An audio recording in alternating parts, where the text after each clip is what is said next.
Of the 1,460 minutes in a day, the 168 hours in a week, and 720 hours in a month, you can point to a single task that you were productive. Whoa, that's outrageous. Think about a machine that stops working when you need it the most. No one uses a faulty machine to decorate the house. You dump them straight away. So, what do you do to an unproductive human? Sadly, you do nothing. Because that human is you. You probably have gotten so frustrated at your unproductivity before. I mean, have you ever planned so much yet achieved so little?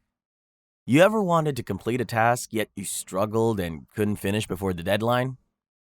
Oh, you need specifics. Well, almost everyone can relate to wanting to read a book of 200 pages within a month, yet you're on page 42 after 5 months. No, the problem isn't your reading speed. Even if you were reading a page daily, you wouldn't perform so poorly. And the problem isn't the book either. It lies so innocently on your shelf. Yeah, so you're the guilty one. But you can't dump yourself, so what do? Let me go a little further so you don't think this is one of those videos for academia. You could also be that staff who has a sales target to hit within a period of time, yet you never meet up. Yes, you. It's you being talked about. But worry less. We have more answers to your questions than you think. We've got the steroids to skyrocket your productivity level, but let's take you down memory lane a little. Are you a lad or a lass? When you had assignments from school to be done at home, how did you go about it? Your response tells the kind of student you used to be. You could be one of those who jumped on assignments after getting home and completed it in no time. Or you could be among others who got so carried away that they don't remember until the next day. And when they do, they either do a rushy rough work or submit an empty work. If you fall into the first category, you have an easier way out of this. Trust me. If you're among the latter class, then there's a problem. A very big one. As big as a blue sea whale, or even bigger. Well, do you know the size of that whale? No, you don't. It weighs as much as 1,800 men. That's how big the problem is.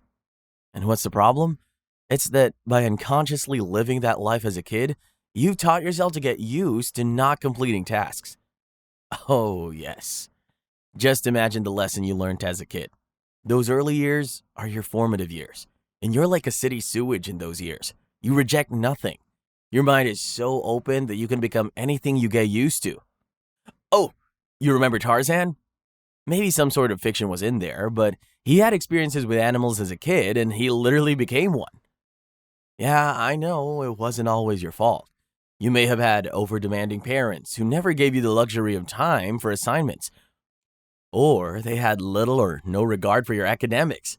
Well, it is what it is, but by living such a life as a kid, you've done so much harm to yourself as an adult. What is life? It's just a series of experiences. Yeah, just an experience, plus another experience, and so on. Join these experiences together, and what we have is you.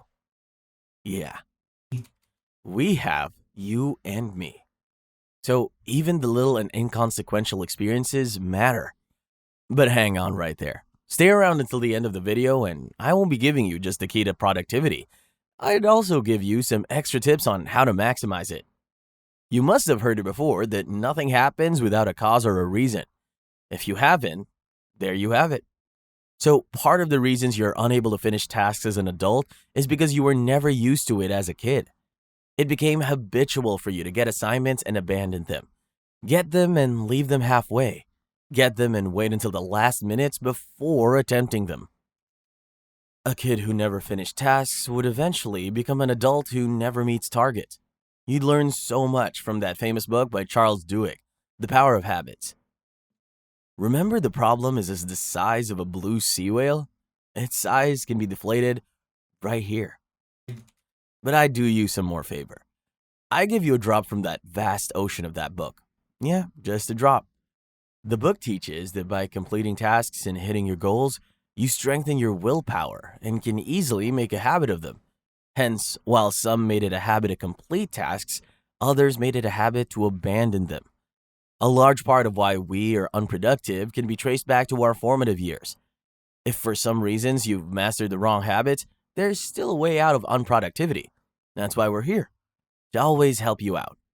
But if you've never had that experience, then there could be many other reasons behind your unproductivity: laziness, inconsistency, lack of concentration, lack of passion, or even nonchalance. Whatever the reason for your unproductivity is, you've come to your home of solutions, and your narrative is changing right away. But how? Yeah, we'll be revealing that to you shortly. Ensure you go nowhere. The answer is what you don't expect. It's what you do when you try to unlock the face lock on your phone. It's what you do when you try to see an object from afar. It's what when you're watching your team play in the championship finals. It's what you do when you play your most interesting game. It's what you do every day. So you see it's easy. So easy. So easy that you do it every day.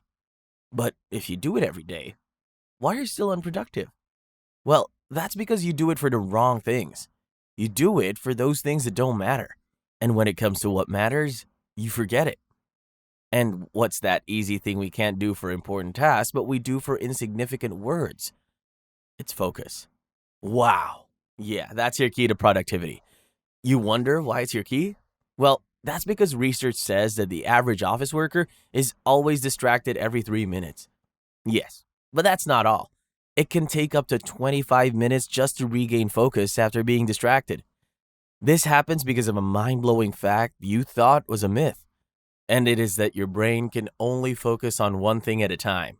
That's sad news for you who'd always seen yourself as a multitasker. You multitask only because the brain constantly has to choose what to pay attention to and what to filter out. Focus is the key to your struggles.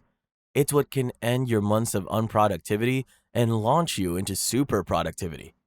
But how do you stay focused? I suggest you read books. Yeah, you should, because the lessons you pick here didn't come out of the blue. They're from books. So how do you focus? You set goals. Not just goals, but specific goals. Streamline them and make them precise enough to ensure you're not multitasking by working on your goals. Now, the inquisitive folks will ask how one can streamline goals. Let's pick a lesson from Brian Tracy's Eat That Frog. Yes, that's a book. So, again, read books. To streamline your goals, you could have a 5-year goal and then break it down year by year. And then you break them down into monthly goals. And then you get to the very bottom. You get yourself goals that come in form of daily tasks. And by doing a day's task, you're working towards the next 5 years already. That's how to streamline your goals. You break them down into eatable pieces. Since you now have daily goals, how do you achieve them daily? You ensure you never start your day without a schedule. Don't do that. Never start a day unplanned. Brian Tracy believes that by planning for just 10 minutes, you eventually save yourself some 2 hours during the day. So, a new day begins with a plan and not a snack. It's that serious. Yeah, you should plan your day. By planning every day, you're planning for 5 years as well. And when you plan, eat the ugliest frog first. And what do I mean by this? Hold on right there. This isn't a push to go get yourself some 6-course dinner. By eating the ugliest frog, you're starting your day with the hardest tasks. Your most productive hours are in the morning, so you'd want to do the most demanding tasks around that time. You'd want to study for that exam in the morning before doing other menial tasks. And so, what do you do last? You focus on your strengths and outsource your weaknesses. Do what you can do best and do it best. Do it as consistently as you can. And what you can't do, you outsource. You could take trainings, you could get someone to assist you, or you could just pay for it. That's exactly what you do to the laundryman. You don't have the time for laundry, but he has enough of that time. So you go to work. That's your strength. And then you outsource your weakness in laundry. Think of many other tasks and think of the ones you may need to outsource. You won't do all of this and stay unproductive. Your productivity increases when you shun distractions and stay focused. Shunning distractions means your 5 senses do nothing but concentrate on your main task.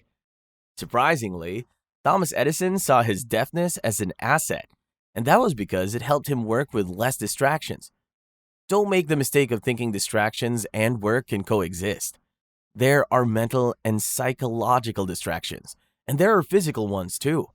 You wouldn't want to try coping with them when it's time to work. You avoid them and you're more productive in such a short time. And by starting your day with the most demanding tasks, you just set yourself up for an astronomical level of productivity. Becoming productive is actually easy when you focus and practice the steps you've learned.